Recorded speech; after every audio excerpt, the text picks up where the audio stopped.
In this video, we are going to go over a ton of information about acids and bases. We're going to look at the two different types of acids and bases, Arrhenius versus Bronsted-Lowry.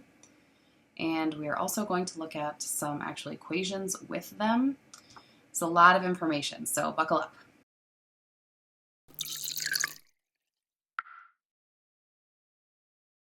Acids and bases, okay? There's two main ways that we categorize acids and bases.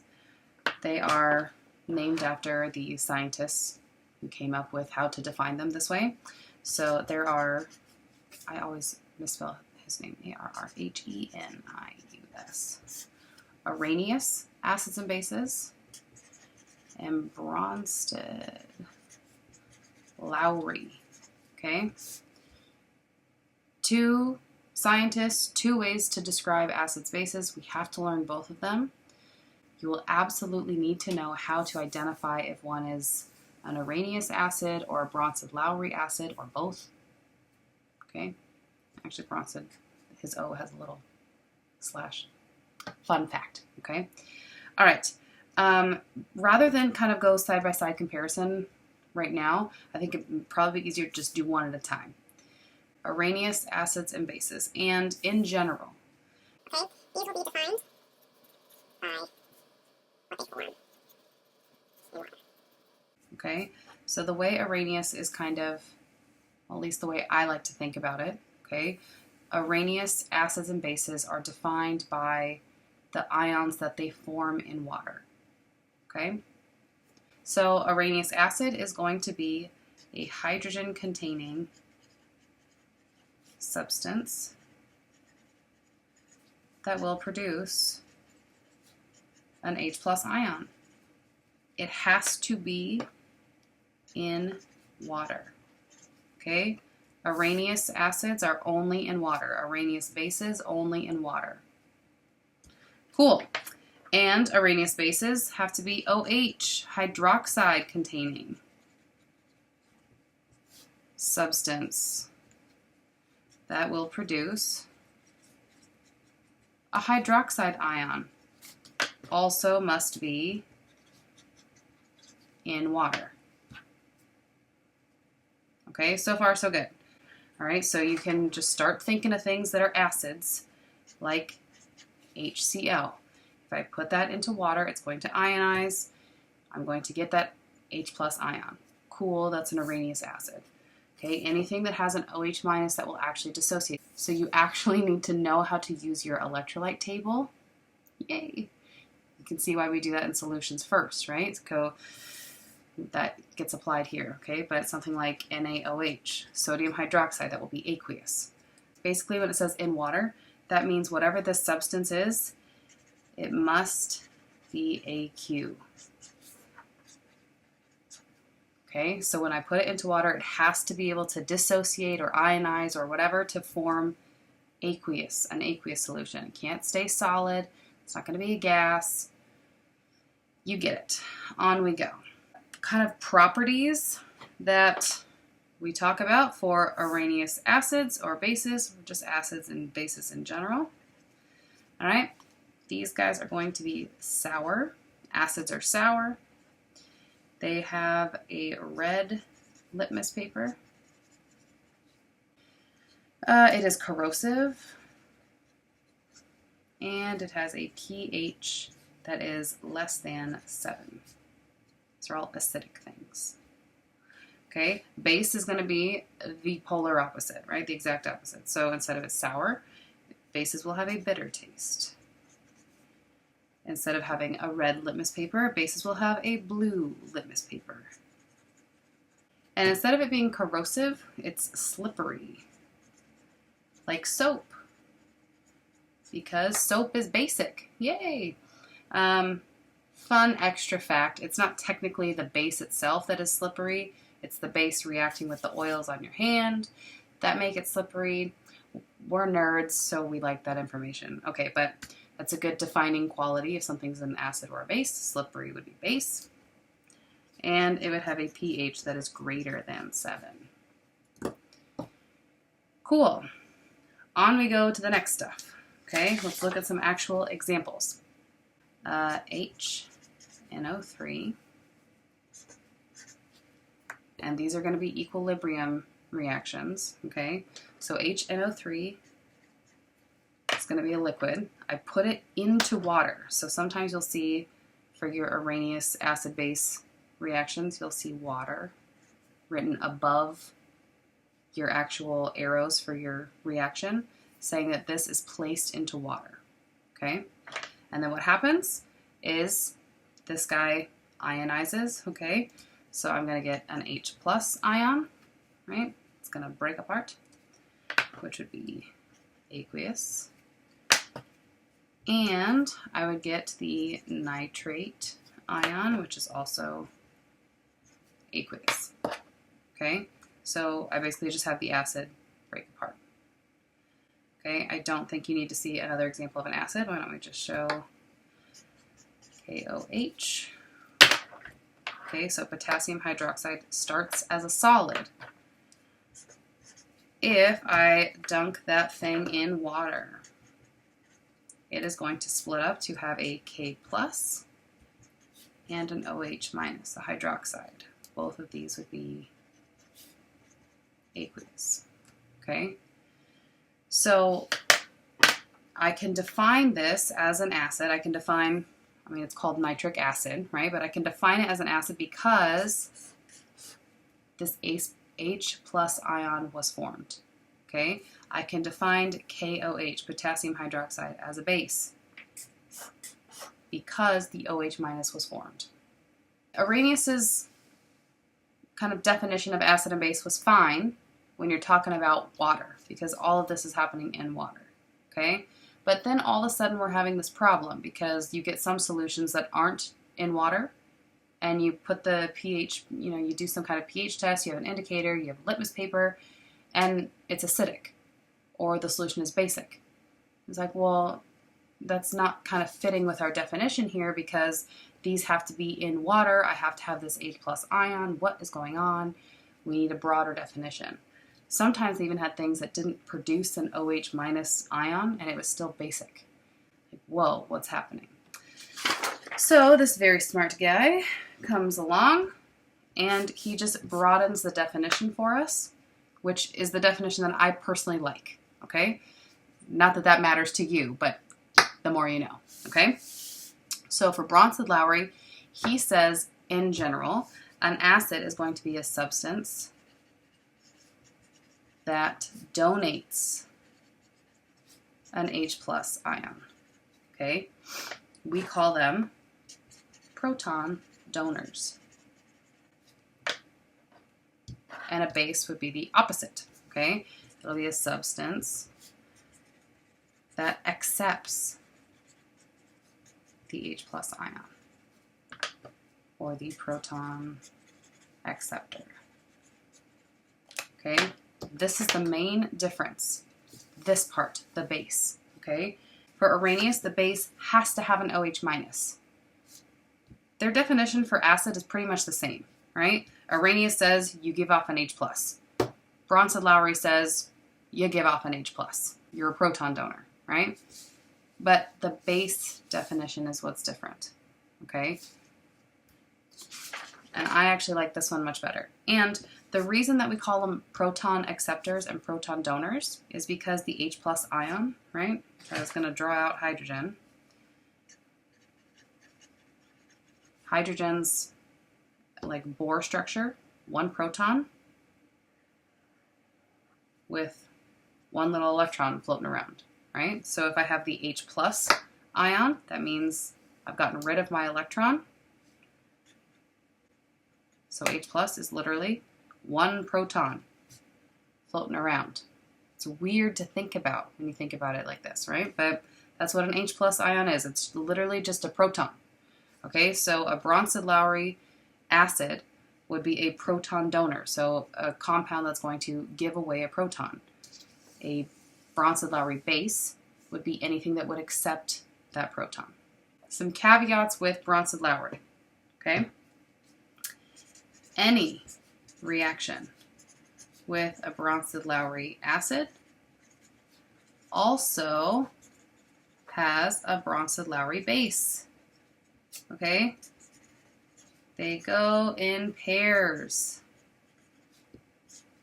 They go in pairs. So you're never going to have a reaction that's just one thing dissociating, for example. Like the previous reactions we drew. This is not how we would draw a Bronsted-Lowry reaction, okay? This is how we draw Bronsted-Lowry reactions, okay? So I have this, okay? I have hydrogen chloride, hydrochloric acid, in water, okay? What is going to happen is one of these things is going to donate a hydrogen, right?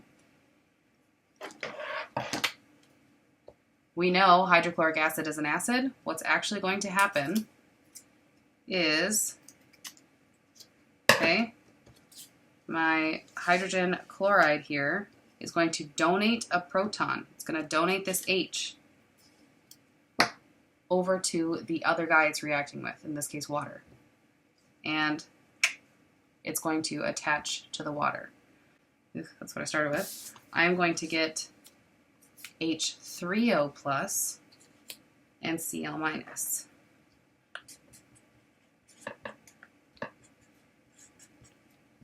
Okay, so what happens is hydrogen chloride donates, write this down, hydrogen chloride donates that hydrogen to water. Water accepts that hydrogen, okay?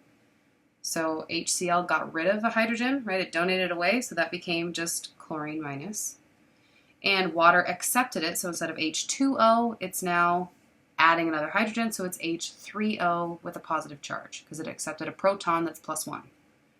Okay, so in this case I have the acid, give it a different color I guess, acid here and the base here.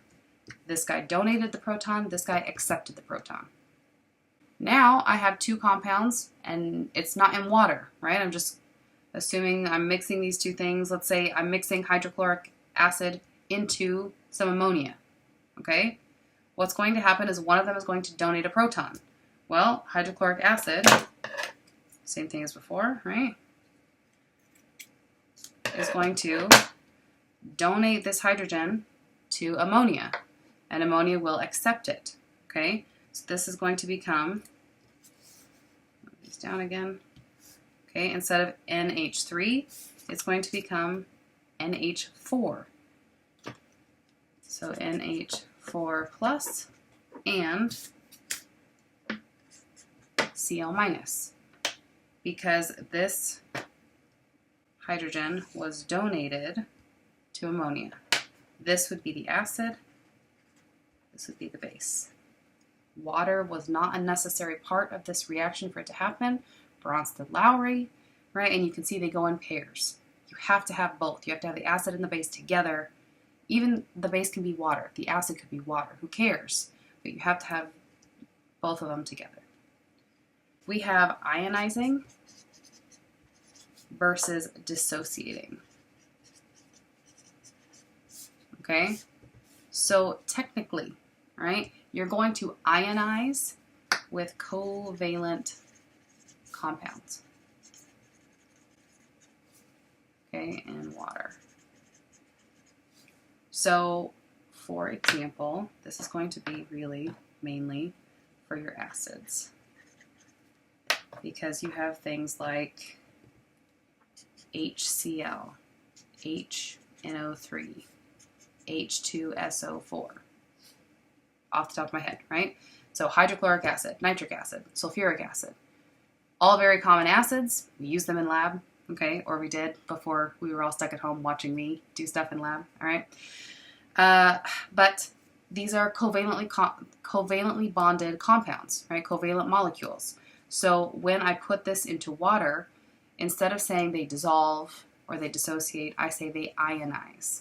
It's not like I had the H plus ion connected to the Cl minus ion, right? No. This was an H bonded to Cl with our beautiful Lewis dot structure situation. When I put it into water, it will ionize. And the reason why is because these guys have polar hydrogen bonds. Okay, so like hydrogen bonded to chlorine. Chlorine's more electronegative. Hydrogen bonded to this nitrogen. Nitrogen's more electronegative. Hydrogen bonded to a sulfur. You get the idea. Okay, so hydrogen's going to be bonded to more electronegative things. It's a polar bond. That water is able to rip it away from whatever it was bonded to initially. Okay, who knew? It's one of the reasons we need to understand polar and nonpolar. Okay, not polar H minus, but polar H bond. Okay.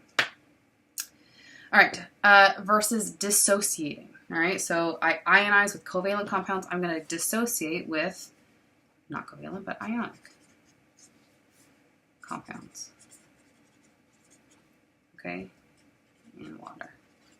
So for example, this will be for your bases, like NaOH. These will dissociate, right? These are ionic bonds to begin with. So this is a sodium ion attracted to the hydroxide ion. And that positive and negative charge, Coulombic attraction, positive and negative, kind of hold each other together. When I am put in water, water is polar, so it's able to, if you remember, right, surround. So water is able to stabilize the cations and anions and dissociate them from each other. Okay, these aren't ionizing, they were already ions. So they're just dissociating. So just good vocab to make sure you're talking about your acids and bases the correct way of what's actually going on in a reaction. Okay, ionizing versus dissociating. All Arrhenius acids and bases are Bronsted-Lowry. Okay, so all Arrhenius are Bronsted-Lowry, but not all Bronsted-Lowry are Arrhenius. Okay, the good example would be NH3, the one we just did. This one that we just did, right? HCl is definitely my acid. It donates a hydrogen. But NH3, ammonia, is actually acting as a base, even though there's no OH minus, right? This does not have a hydroxide. So this would not count as a base according to Arrhenius, right? Not a base for Arrhenius. This is a base for Bronsted-Lowry because he accepted a proton. Not a base according to Arrhenius, okay? So Bronsted-Lowry has a broader definition, Arrhenius has a more narrow definition. So just, there can be some kind of trick questions, which of the following are Arrhenius acids and bases, or select all the following that are both Arrhenius and Bronsted-Lowry or something, okay? So just be aware of how to categorize. Generic stuff is always confusing because it's not a real example, okay? But hopefully we'll break it down and it won't be so terrible, okay? So the generic Bronsted-Lowry acid is going to be HA. This would be the hydrogen that you have to be in an acid. And the A stands for the other part of the acid, which is why it's A. So this could be anything like HCl, HNO3, H2SO4, whatever.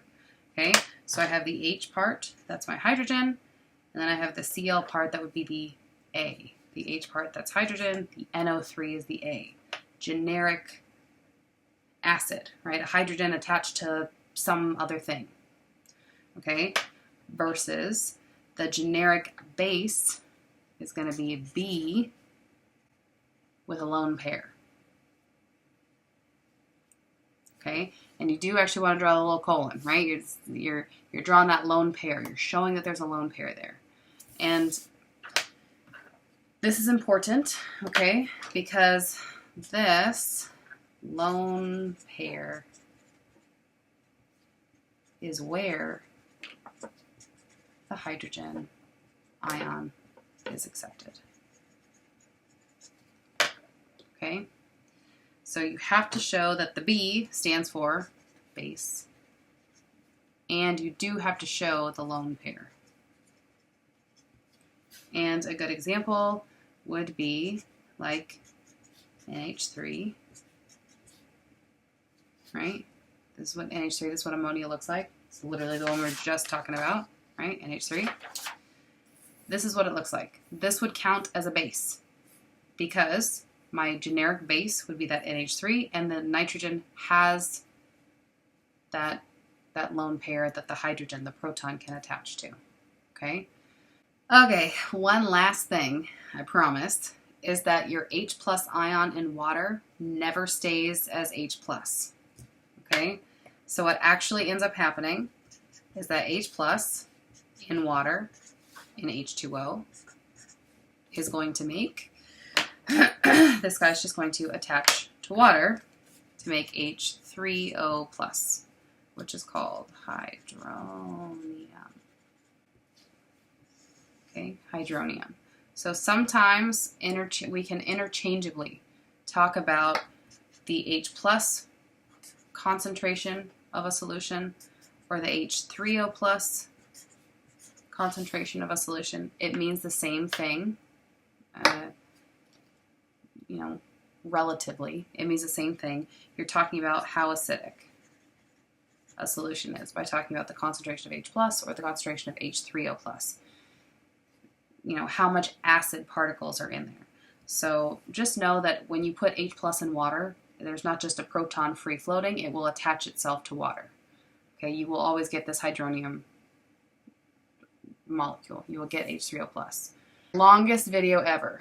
Woo, we're done.